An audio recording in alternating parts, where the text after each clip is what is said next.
हरियाणा से बीजेपी राज्यसभा उम्मीदवार कृष्णलाल पवार ने राज्यसभा उम्मीदवार बनाने के लिए पार्टी का धन्यवाद दिया। इस दौरान कृष्ण पवार ने कहा कि बीजेपी का एक एक विधायक संगठन की रूपरेखा के तहत चलता है। हमारे संवाददाता रवि चंदेल ने कृष्णलाल पवार से खास बातचीत की है, आपको सुनवाते हैं।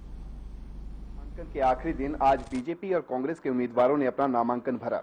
इस समय हमारे साथ मौजूद हैं बीजेपी के उम्मीदवार कृष्णलाल पवार। सर, सबसे पहले तो आपको बहुत बहुत शुभकामनाएं। बहुत बहुत धन्यवाद। सर, किस तरीके से देखते हैं, बहुत सारे वरिष्ठ नेता जो थे वो मौजूदा समय में थे, हरियाणा के अंदर भी थे, आपको मौका दिया गया, क्या कहेंगे? इसमें मैं हमारे राष्ट्रीय नेतृत्व, देश के प्रधानमंत्री नरेंद्र मोदी जी का, हमारे राष्ट्रीय अध्यक्ष जेपी नड्डा जी का, भाई अमित शाह जी का और हमारे केंद्र के सभी वरिष्ठ नेताओं का और केंद्र के संगठन का, हरियाणा प्रदेश में माननीय मनोहर लाल जी का, विशेष तौर से हमारे प्रदेश अध्यक्ष धनखड़ साहब और तावड़े जी जो हमारे प्रभारी हैं, और पूरा प्रदेश का जो संगठन है, उनके आशीर्वाद से मुझे राज्यसभा का उम्मीदवार बनाया है। इसके लिए आज पूरे हरियाणा प्रदेश का अनुसूचित जाति समाज, जो दीनदयाल उपाध्याय ने कहा था कि जो अंत्योदय, जो पिछला व्यक्ति कैसे आगे लेकर आए, तो कभी भी राज्यसभा में हमारे समाज का भारतीय जनता पार्टी की तरफ से कोई सदस्य नहीं कहा था। लेकिन भारतीय जनता पार्टी 36 बिरादरी की बात करती है, 36 बिरादरी को साथ लेकर चलती है, लेकिन जो वंचित समाज रहा है उसको कैसे सम्मान दिया जाए, मैं भारतीय जनता पार्टी का बहुत बहुत धन्यवाद करता हूं। और पूरे प्रदेश में इस बात की खुशी है कि हमारे अनुसूचित जाति जमात के छोटे से कार्यकर्ता को आज राज्यसभा भेजने का काम किया।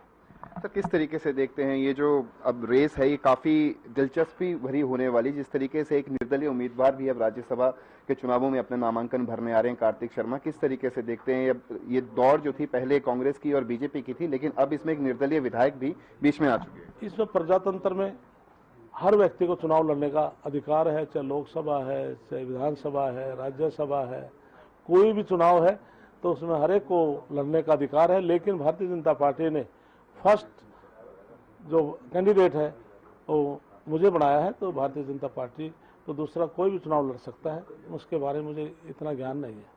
सर, अगर बात करें कांग्रेस की, तो कांग्रेस के अंदर जिस तरीके से कुलदीप बिश्नोई के जो तीखे तेवर जो निकलकर सामने आ रहे हैं, आए दिन वो बीजेपी नेताओं के साथ जो है ट्विटर पे अपनी तस्वीरें जो हैं वो शेयर करते हैं, ऐसे में क्या अनुमान लगाए जाएं? क्या वो निर्दलीय विधायक के पक्ष में जाएंगे, बीजेपी के पक्ष में जाएंगे, या फिर वो कांग्रेस के पक्ष में आएंगे? कांग्रेस पार्टी के हर नेता के जो तेवर बने रहते हैं, कभी नरम नहीं होते, इसलिए भारतीय जनता पार्टी ऐसी पार्टी है जो संगठनात्मक पार्टी है। कांग्रेस पार्टी 5 साल तक वो अपने घर में एसी रूम में रहते हैं। जब चुनाव नजदीक होता है, साल 2 साल पहले एक्सरसाइज शुरू करते हैं, और उसमें उनकी एक स्ट्रेटजी है। मैं तो 35 साल से देख रहा हूँ, 91 से लेकर अप टू डेट मैंने 7 चुनाव लड़े हैं।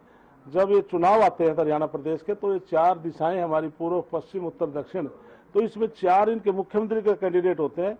तो हर इलाके में जाकर उस कैंडिडेट के पक्ष में कहते हैं, लुभावने की कोशिश करते हैं, लेकिन लोग अच्छी तरह समझते हैं कि कांग्रेस पार्टी ने सदा प्रदेश के साथ धोखा किया है। और माननीय देश के प्रधानमंत्री नरेंद्र मोदी जी ने, माननीय मनोहर लाल जी ने प्रदेश के लिए, समाज के लिए काम किए हैं। तो आज हर व्यक्ति समझता है कि आज देश के जो हित सुरक्षित है, तो देश के प्रधानमंत्री नरेंद्र मोदी के हाथों में है, हरियाणा प्रदेश में माननीय मनोहर लाल के हाथों में। सर, राज्यसभा मेंबर बनने के बाद क्या कुछ प्राथमिकताएं रहेंगी आपकी? किस तरीके से हरियाणा की बातों को जो है तरजीह दी जाएगी? और हर प्रदेश के अलग इश्यू होते हैं, लेकिन हरियाणा प्रदेश में कोई भी विकास की दृष्टि से हरियाणा प्रदेश बहुत प्रदेशों से बहुत आगे है।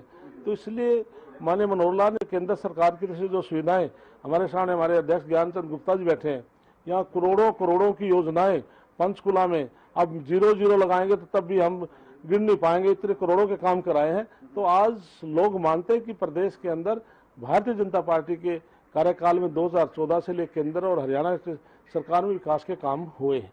सर, एक आखिरी सवाल, किस तरीके से देखते हैं, बीजेपी जो है नगर निकाय चुनाव अब जो है गठबंधन के साथ नहीं लड़ने जा रही है, इसको लेकर बाकायदा आरोप प्रत्यारोप का सिलसिला भी शुरू हो चुका है। भारतीय जनता पार्टी, मैंने बोला है कि 18 करोड़ कार्यकर्ताओं की पार्टी है, हमारे बूथ स्तर पर पन्ना प्रमुख तक मैंने बना रखे हैं।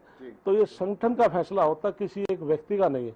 आज देश का प्रधानमंत्री है, जो प्रदेश का मुख्यमंत्री है, वो पार्टी का कार्यकर्ता पहले मानता, पद बाद में मानता। जो संगठन बहुत बड़ी है हमारी पार्टी के अंदर, जो संगठन का फैसला हुआ था उसको हर कार्यकर्ता ने, हर नेता ने उसको नतमस्तक करना पड़ा, मानना पड़ेगा। हम उसी जाकर काम करेंगे। बहुत बहुत शुक्रिया। तो ये थे हमारे साथ बीजेपी के राज्यसभा के उम्मीदवार कृष्ण लाल पंवार, उनका साफ लफ्जों में कहना है कि उन्होंने उम्मीदवार चुने जाने को लेकर बीजेपी का जो है धन्यवाद किया। साथ ही उन्होंने कहा कि आगामी नगर निकाय चुनाव जो है बीजेपी पुरजोर के साथ जो है लड़ेगी और उम्मीद जताई है उन्होंने कि बीजेपी जो है वो एक भारी बहुमत के साथ नगर निकाय चुनाव में जीत हासिल करेगी। चंडीगढ़ से हर खबर हरियाणा के लिए रवि चंदेल के साथ कैमरा पर्सन किशन की रिपोर्ट।